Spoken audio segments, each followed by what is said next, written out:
दोस्तों, बिहार विधानसभा चुनाव की तारीखों का ऐलान हो गया है। 2 चरणों में चुनाव होने हैं। पहले चरण में कितने सीटों पर चुनाव है, दूसरे चरण में कितने सीटों पर चुनाव है, मतगणना कितनी तारीख को होने वाली है। भरत जी पूरी डिटेल जानकारी लेकर के बैठे हुए हैं। देखिए, सारा कागज इनके हाथ में है। भरत जी, क्या कुछ रखे हैं इन कागजों में, कितनी जानकारियां, क्या कुछ होने वाला है, बताइए। प्रज्ञा जी, देखिए 23 तारीख तक, 23 अक्टूबर को, इसी 23 अक्टूबर तक सारे लोग नॉमिनेशन करके फारिग हो जाएंगे और इसके बाद 6 नवंबर को पहले चरण का चुनाव होगा।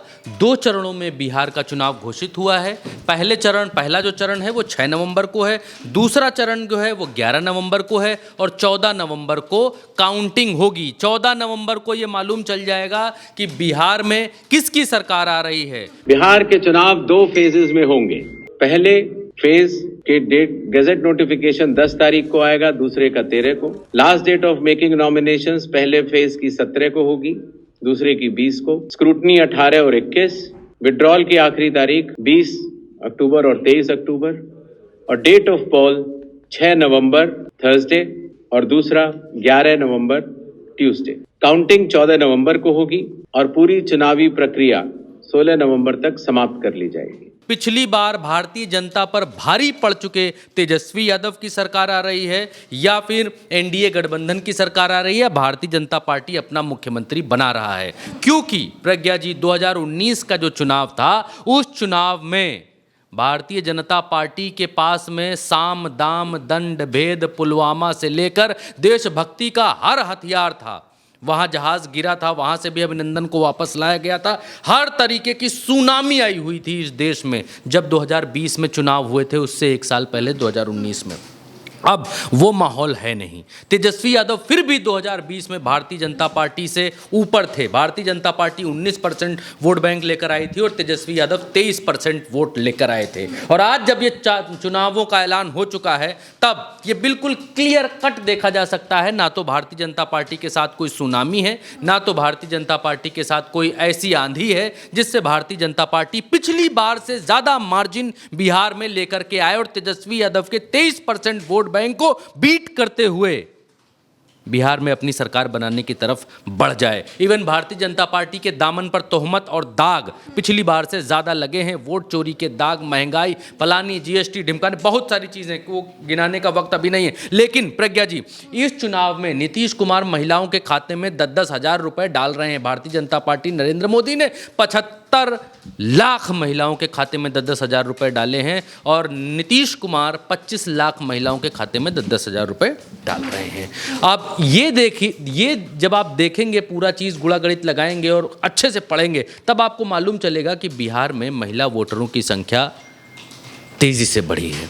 बिहार में इस बार महिला वोटरों की संख्या 3.5 करोड़ हो चुकी है इस बार, जबकि भारतीय जनता पार्टी ये कहती है घुसपैठियों के हमने वोट काट दिए हैं। तमाम सारी सीटें ऐसी हैं जिन सीटों पर इंडिया गठबंधन एनडीए पर भारी था, उन सीटों पर वोट दबा के काटे गए हैं। चुनाव आयोग से जब पूछा गया कि क्या कोई घुसपैठिया आपको मिला, क्या कोई विदेशी आपको मिला, तो वो एक आंकड़ा बता देता है कि हाँ, इस आंकड़े के अंदर सब कुछ है जिनके वोट काटे गए हैं। उन्हीं में से आप ढूंढिए, खोजिए कौन घुसपैठिया था, कौन बाहरी था। किसी को बाहरी साबित नहीं कर पाया है आज की तारीख तक चुनाव आयोग, पहली बात। दूसरी बात ये कि बिहार में इस बार प्रज्ञा जी 203 सीटें ऐसी हैं जो जनरल हैं। 243 कुल सीटों में से 203 सीटें ऐसी हैं जिन पर कोई भी चुनाव लड़ सकता है और एसटी 2 सीटें रखी गई हैं केवल, और एससी की 38 सीटें हैं जिन पर शेड्यूल कास्ट चुनाव लड़ सकते हैं, जिनके ऊपर दलित समाज के लोग चुनाव लड़ सकते हैं। रिजर्व रखी गई हैं ये सीटें 38 और 2 40, यानी एससी एसटी के लिए 40 सीटें रखी गई हैं और 203 सीटें वो जनरल सीटें हैं। अब मसला ये आता है प्रज्ञा जी आगे कि इस बार चुनाव आयोग ने ऐसा क्या किया, चुनावी तारीखों के ऐलान के अलावा ऐसा और क्या किया कि जिससे चुनाव आयोग की बम बम हो। तो प्रज्ञा जी, इस बार चुनाव आयोग ने ये मान लिया प्रज्ञा जी, आज ज्ञानेश कुमार ने बैठकर ये मान लिया कि जो मॉक पोल होते थे उनके वोट ईवीएम मशीन के भीतर ही रह जाते थे। और जब गणना होती थी, तब जब लोग कहते थे कि फॉर्म 17 के ऊपर तो भैया यहाँ 1200 वोट पड़ा है, 1000 वोट पड़ा है और तुम्हारी ईवीएम में दिखा रहा है 2500 वोट, तो ये बाकी का वोट कहाँ से आया। आज ज्ञानेश कुमार ने चुनावी तारीखों का ऐलान करते समय ये बात मान ली कि मॉक पोल होता है, उससे पहले मॉक पोल मतलब प्रैक्टिस करते हैं ये लोग पहले वोट डालने के लिए, और उस प्रैक्टिसिंग में ये डिलीट करना कहते हैं, हम भूल जाते हैं, जब भूल जाते हैं तो बाद में वोट ज़्यादा निकल जाते हैं मशीन के भीतर से। तो ये कह रहे हैं कि अगर अब ज़्यादा निकलेगा तो हम वीवीपैट से उसको मिलाएंगे, वीवीपैट से उसको गिनेंगे ताकि कन्फ्यूजन न रह जाए। हाँ, और कितनी मशीनों पर ये वीवीपैट लगा रहे हैं ये गणेश कुमार ने आज नहीं बताया कि क्या हर मशीन के ऊपर वीवीपैट लगाकर आप दे रहे हैं। कई बार जब मॉक पोल होता है तो मॉक पोल के समय मॉक पोल का डेटा डिलीट करना प्रिसाइडिंग ऑफिसर्स भूल जाते हैं, और इसीलिए जब काउंटिंग होती है तो फॉर्म 17C और काउंटिंग यूनिट का मिलान नहीं हो पाता।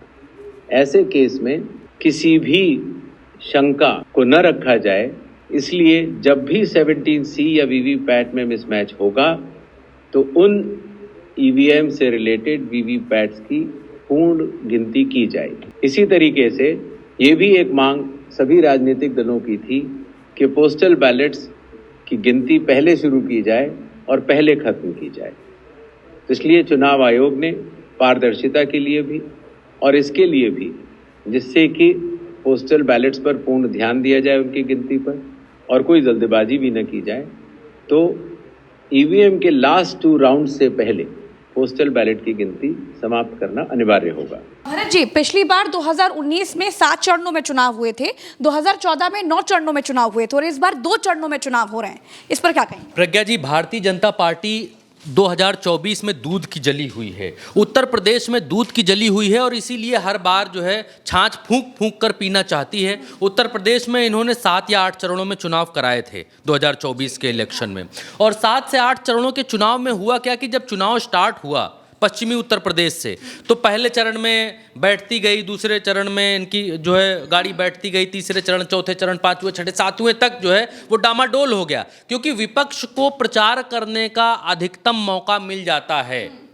ये बात लागू तो भारतीय जनता पार्टी के लिए भी हो सकती है, लेकिन जो पार्टी सत्ता में है वो और कितना प्रचार करेगी, वो तो यंत्र तंत्र सर्वत्र हर तरीके से, पैसे कौड़ी से, हर तरीके से वो प्रचार करती है, लेकिन विपक्ष को मौका मिल जाता है इस बीच अच्छे तरीके से प्रचार करने का। तो भारतीय जनता पार्टी ने ये देखा कि उत्तर प्रदेश में ठाकुर नाराज है, ये जो लहर पश्चिमी उत्तर प्रदेश से चली, ये लहर चलते चलते पूर्वांचल तक पहुंची धीरे धीरे, क्योंकि समय मिला, पहला, दूसरा, तीसरा, चौथा, 5वां, 6ठा, 7वां, और इस समय में, इस बीच में विपक्ष ने नैरेटिव बना दिया कि संविधान खा जाएंगे ये लोग, आ जाएंगे 400 सीटें लाएंगे तो फिर संविधान बदल डालेंगे। ये मैसेज चला गया प्रज्ञा जी, और भारतीय जनता पार्टी बिहार में ऐसे किसी मैसेज को फैलने नहीं देना चाहती है, और भारतीय जनता पार्टी कभी नहीं चाहेगी कि अब चुनाव किसी भी राज्य में लंबे खींचें, क्योंकि बिहार में भी बहुत बड़ी आशंका है वोट चोर गद्दी छोड़ के नारे को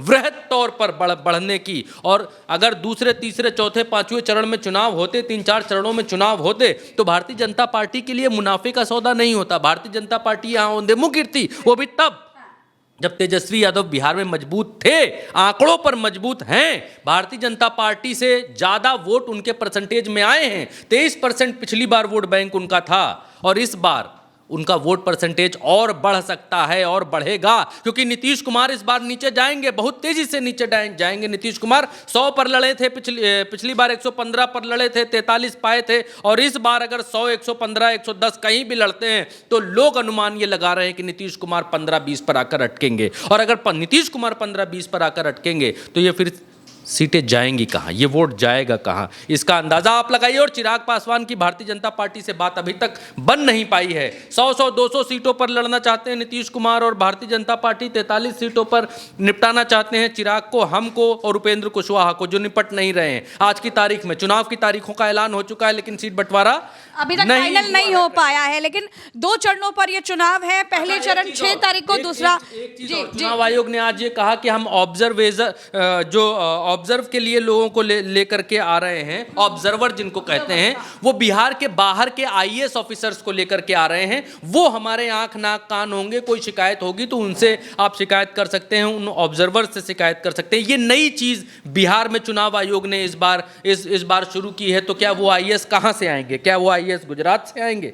क्या वो आईएएस महाराष्ट्र से आएंगे? क्या वो आईएएस हरियाणा से आने वाले हैं? वो आईएएस कहां से आने वाले हैं प्रज्ञा जी? ये भी बड़ा सवाल है। चुनाव आयोग कहता है निष्पक्ष कराएंगे, और बिहार में पहली बार ये करने जा रहे हैं कि ऑब्जर्वर्स बिहार के बाहर से लेकर के आने वाले हैं, जबकि विपक्ष आरोप लगाता है कि बाहर से आकर लोग वोट को प्रभावित करते हैं। उस बीच में चुनाव आयोग ये कह रहा है कि ऑब्जर्वर बाहर से आएंगे, 43 ऑब्जर्वर बाहर से लेकर के आएंगे। और भी तमाम सारी ऐप उन्होंने बताया कि हमने ऐप जारी करी है, हमने ECI नेट ऐप जारी किया है, मदर ऑफ ऑल ऐप्स है। उसके अंदर जो है जो 60-65 ऐप जिनकी जो है वो सब उसी के अंदर मिलेंगी, ये सब उन्होंने बताया। लेकिन कोई नई बात इसमें जो है वो यही है कि इन्होंने माना कि हमारा जो हम लोग मॉक पोल करते थे उसके वोट रह जाते थे, वही वोट बढ़े हुए दिखाते थे। मान लिया गणेश कुमार ने नई चीज़ ये बताई कि ऑब्जर्वर्स हम बाहर से लेकर के आएंगे, बिहार के बाहर से ऑब्जर्वर्स लेकर आएंगे, और वो जो है हमारी आंख नाक कान बनेंगे। में पहली बार हो रहा है।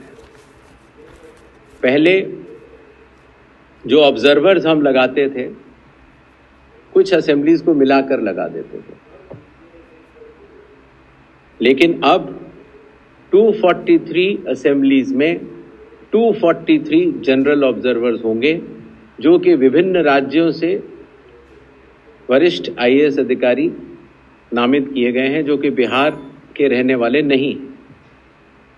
इसी तरीके से जो लॉ एंड ऑर्डर के लिए जो पुलिस ऑब्जर्वर्स हैं वो हर जिले में एक होंगे, और एक्सपेंडिचर ऑब्जर्वर्स को हम लोगों ने, चुनाव आयोग ने कुछ असेंबलीज को मिला के नामित किया है। इन ऑब्जर्वर्स के फ़ोन नंबर भी और असेंबली किस असेंबली से हैं वो आपको ECI नेट पर भी मिल जाएंगे और वेबसाइट पर भी मिल जाएंगे, जिससे कि अगर कोई भी ऐसी बात है या शिकायत है तो आप इन ऑब्जर्वर्स को बतला सकते हैं। Observers of the election commission work as eyes and ears of the election commission. और अब फाइनल मसला यह है कि 6 तारीख को पहले चरण का चुनाव है, और 11 तारीख को दूसरे चरण का चुनाव है, 14 तारीख को बिहार में बिल्कुल मतगणना होगी और पता चल जाएगा कि अब की बार बिहार में किसकी सरकार। तो देखते रहिए उल्टा चश्मा यूसी, चैनल को सब्सक्राइब करिए, वीडियो को शेयर कीजिए और अपनी राय हमें कमेंट में बताइए। नमस्कार, जय हिंद।